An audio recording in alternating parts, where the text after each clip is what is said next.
Colorado adds a new choice to their driver's license application, and the Marriott breach could lead to a new federal cybersecurity law. We have all this and more in today's Screening News Update.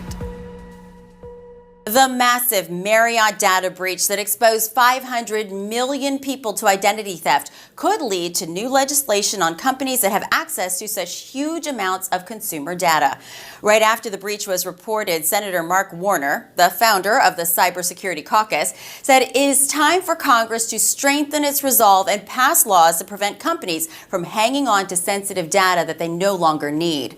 Lawmakers also want to make sure businesses put money into prevention rather than having their customers pay the price for their lapses. Senator Richard Blumenthal says the fact that the hackers in the Marriott system were not detected for 4 years makes it hard to believe that the company took their security seriously.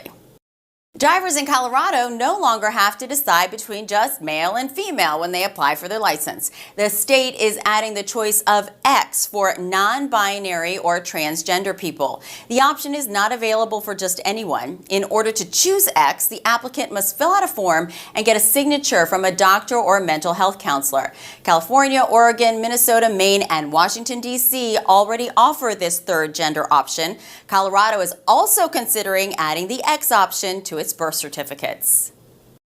The Chicago Park District is under fire for not following its own rules when it comes to screening volunteers and protecting the 350,000 people who participate in their activities. An investigation by the Inspector General found that an average of 30% of all active volunteers had not submitted to criminal background checks, which is a clear violation of the Park District's internal handbook.